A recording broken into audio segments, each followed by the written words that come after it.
Yeah, thank you, Artemis. Nice. So, thanks everyone for coming or watching this recording later if you are.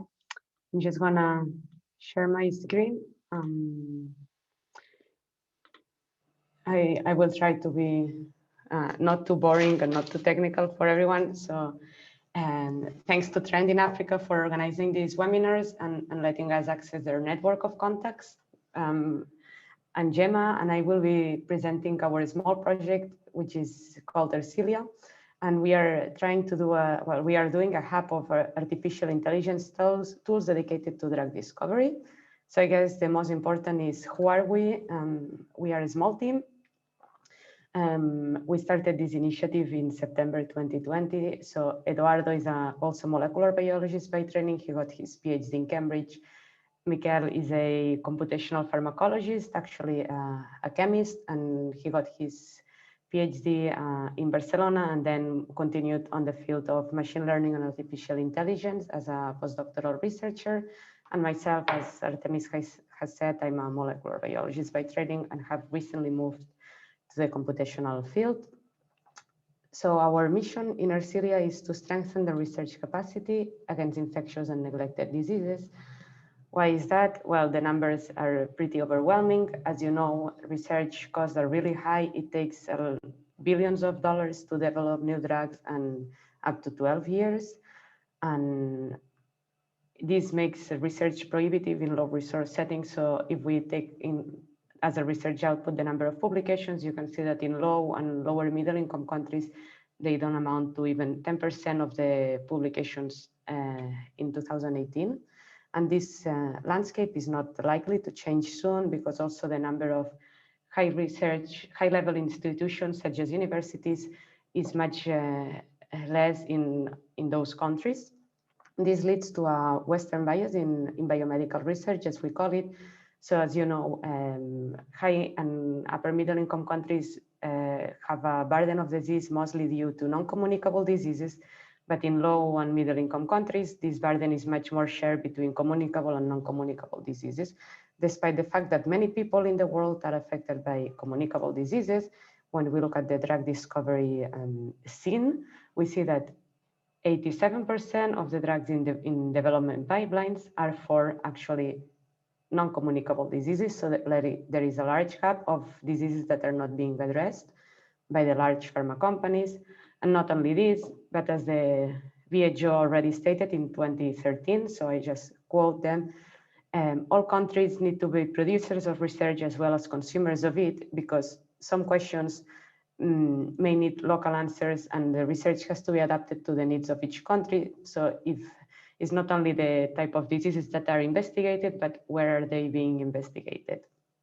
Our approach to this big problem, our small contribution. So, you know, we are a small team and we think that where we can make the most impact is by applying artificial intelligence models in the drug discovery pipelines. Artificial intelligence models, you may know, is the new promise for drug discovery. So artificial intelligence, well, computer-based tools allow you to screen a larger number of molecules and do it in less time than with conventional experiments. So therefore, improving the drug discovery paradigm. It has certain limitations though, which are basically that most of the research that has been done at the moment is not reusable, either because the code is not shared or when it is shared is not actually easy to understand for the other scientists. There are no clear benchmarks yet because it's a very new technique and we lack still experimental validation for many models, which renders artificial intelligence models black boxes and makes this artificial intelligence research not fully trusted by many experimental scientists. And on top of that, we still require strong technical skills that are not available everywhere, and not everyone has access to the computational capacity to perform artificial intelligence studies.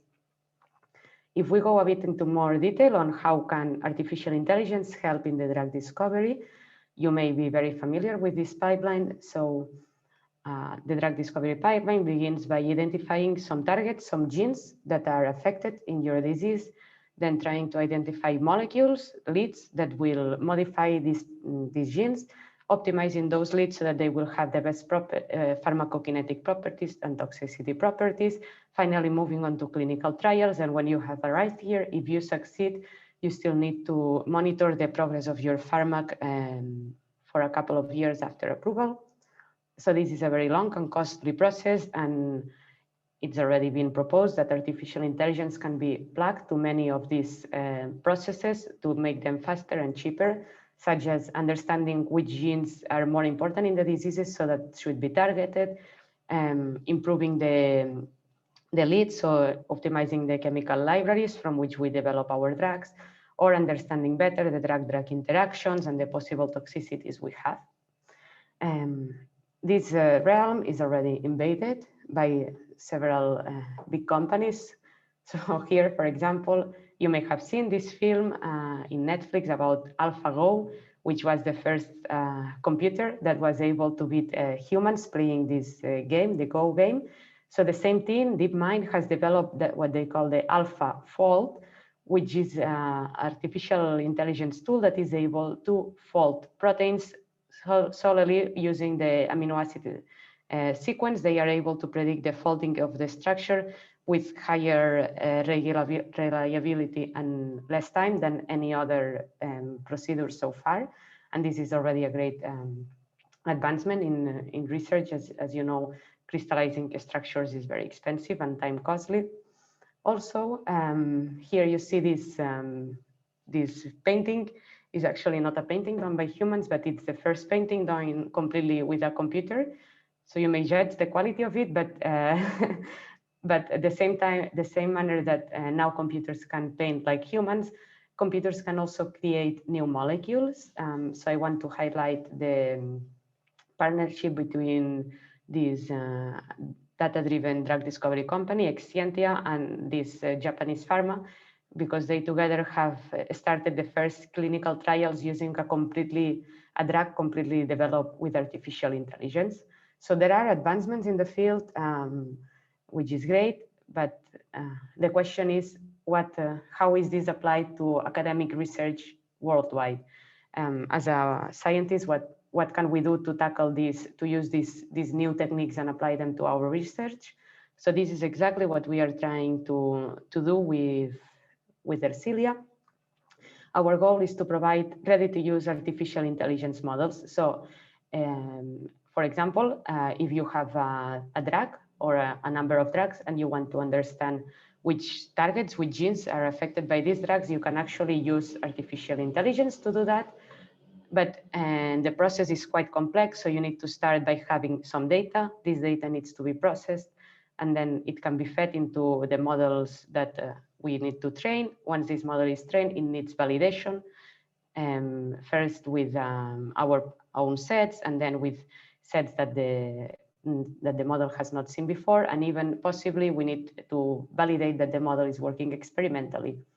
So most of the models that are published now in artificial intelligence journals stop here, which makes them highly inefficient to be reused because many people just cannot understand how to use a model. So what Ercilia is doing is adding this extra layer, which is what we call the deployment, to make it simple and easy for scientists to just input a question and obtain a result.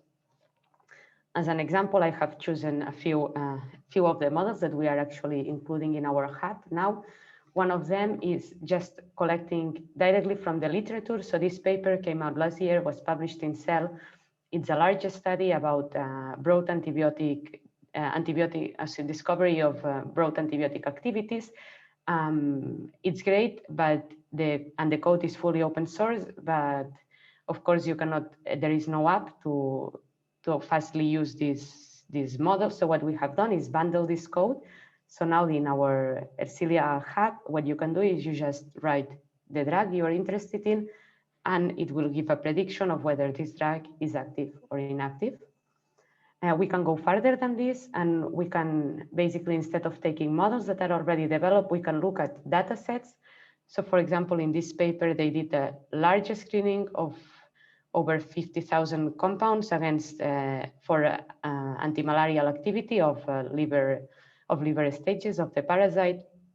and they discovered a whole new chemical series. So what we have done is taken this data set, and then using that data, we have trained an artificial intelligence model so that now, if you're interested in seeing whether your molecule has antimalarial activity or not, you can just write, write your molecule, and it will predict whether it's an active or inactive antimalarial drug. Importantly, we do more than that. So we are really interested in finding collaborators so that have their own projects and their own scientific questions that can be solved or partially solved using artificial intelligence to develop specific models and help you or them to answer them. So this is how the model is actually looking. We have a collection of models, each one with its web application. It's not yet released. It will be released next month. We hope to reach 100 models by September. And so now if we take a step back and look at how we are actually organizing these models, so how do we understand the biological complexity of the diseases? We have started here, so we are now focused on drug discovery. So we are interested in seeing how compounds can affect the genes, but we are also interested in all these other relations here. So we always try to place our models to organize them in this blueprint. So for example, we can see how pathways are modified in different diseases, how cells associate in tissues, and this modifies the gene expression, and therefore how this affects diseases and how it relates to the compounds, and so on and so forth. So there is all these different edges or relations that we can actually model. As I said, we are starting with the drug discovery. So the type of models that we have for the moment in our hub are based on compounds. So we understand this compound cell sensitivity, or how they interact with proteins, even how they interact with other compounds, or which kind of toxicities they produce in the body.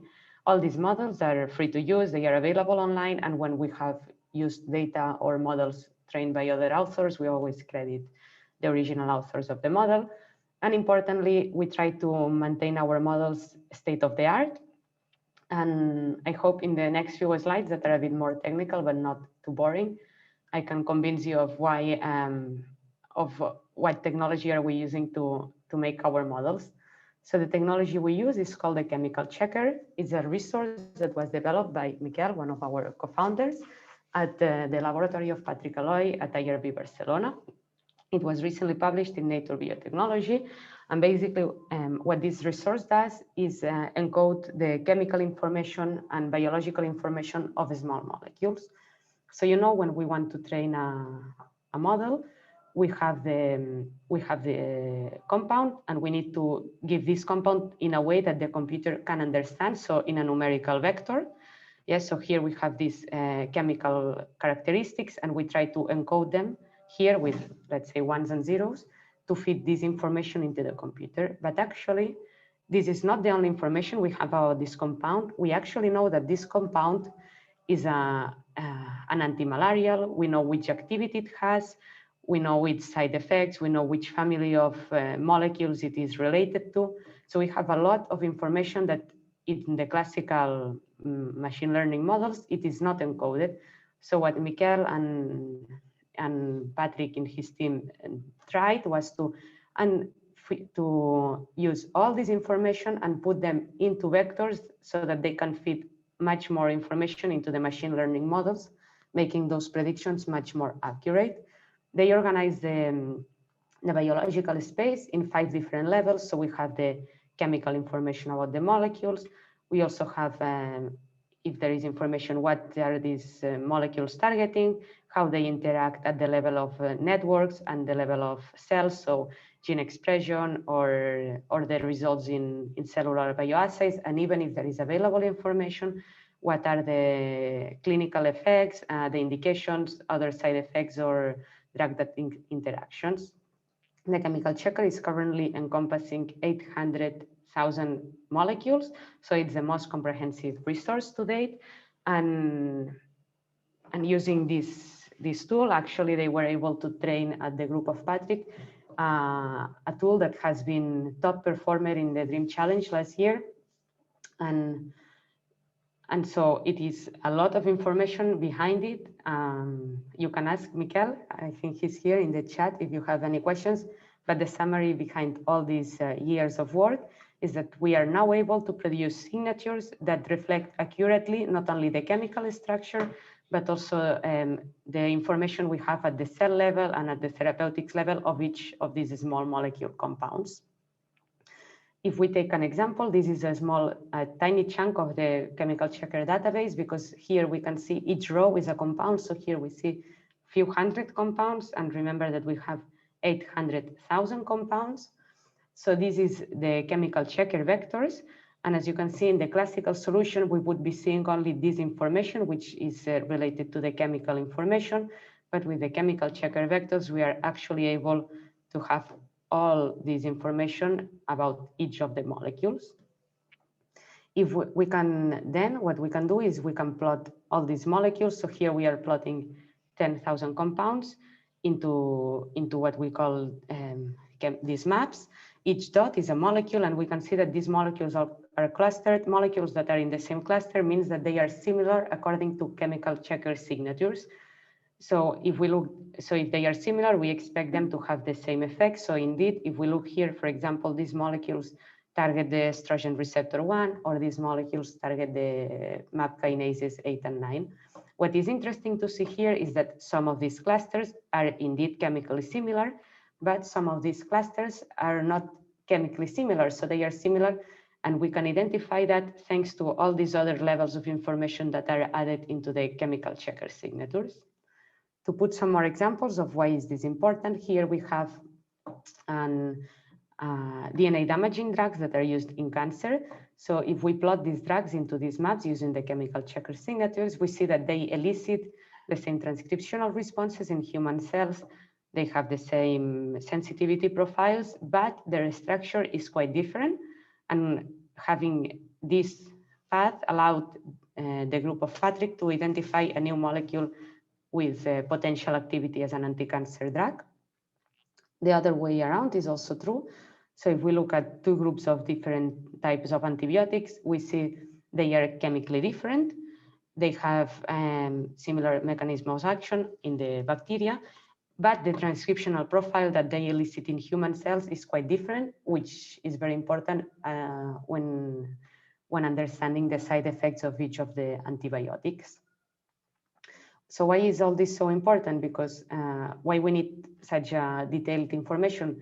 Well, because the chemical space is huge. There are more than 2 million molecules that are available, and we only have information actually for 1% of them, and only 5,000 of these compounds are actually approved or drugs in development. So we need ways to fill in all this information we don't know. So if we take a look at the chemical checker, the reality is that we have chemical information for most of the drugs that are included in the chemical checker, but we don't have so many information at the other levels, especially in the clinical level. So what they did, what Mikel and his coworkers did at IRB Barcelona, was to develop Siamese neural networks. I'm not going to go into detail on how these deep learning algorithms work, but basically they try to impute these gray spaces here. So by using information from targets and from networks, they try to impute, for example, what would be the effect on cell assays, so that they can fill in all these spaces. This was trained for over a week in a supercomputer center that is actually at Barcelona. It's very nice. It's inside the church, because churches are very cold, so that's where they keep the computers to maintain their refrigeration systems easily. So after training this, they were able to fill all these spaces. So now with predictions and therefore allow for much better information about the chemical space. So after this, if we can have some examples here. So if we plot the drugs, the known drugs, we can see that drugs for infectious diseases cluster together, drugs for oncology cluster together, and so on and so forth, as expected. But for fun, we can also use other molecules, which is interesting when we want to do assays on, for example, natural plant products. So if we, for example, plot the metabolites instead of the drugs, we see that these are metabolites that correspond to humans, but these are metabolites that correspond to yeast, so they cluster very nicely together. We can even do that for food ingredients. So these are food ingredients that are found in the meat. Instead, these are food ingredients that are found in the coffee. So this is all great, but where does it fit into the Ercilia Model Hub? If we come back to our original task, the chemical checker allows us to have much better and much faster information about the raw data and process data that we feed into our models. So if I can give a brief example about artificial intelligence and a simple artificial intelligence task, this is a growth inhibition assay against E. coli. So we have done the experiments. We have some molecules. We know that this one is active. This one is also active, but these two are actually inactive. So what we do is we encode these molecules into signatures to feed them into the computer. Then we train this model, no? So this model knows which molecule is active and inactive. And when we present it with a new molecule, it will be able to predict whether it is an active or an inactive. As you can see, this molecule is predicted active. It has certain features that are similar to the active ones. So the chemical checker is helping us in this task, basically at these steps. So we are able to use chemical checker signatures instead of traditional fingerprints, therefore doing this process much faster and much easier than with traditional solutions and providing much more reliable predictions. So as I was mentioning, we have already some success stories. The chemical checker was a winning technology in the Dream Challenge last year. We have also done some work in malaria immunology and also in analyzing medical records in Zambia and in Mozambique. And yeah, this is our roadmap. So Ercilia was born in February last year, where we had this initial idea, and then we started working full time on it in September 2020. We were recognized by the Charity Commission in the UK in November last year, and we have already started some partnerships, mostly in Africa. By January, we got accepted this Lancet Global Health paper, and we are applying to grants together with our partners. And we hope that we will be able to launch a prototype of our model hub by next month. We are building our board of trustees to help us guide in our mission. And we expect by this year, we can already submit a paper and include up to 100 models in our platform. And ideally, we would like to have a partnership where we can already validate some of our models. So I think, yeah, the take-home messages are very easy. We are building a repository of artificial intelligence models that is, for the moment, focused in drug discovery. We use the chemical checker as a background technology, which allows us to train high-quality models.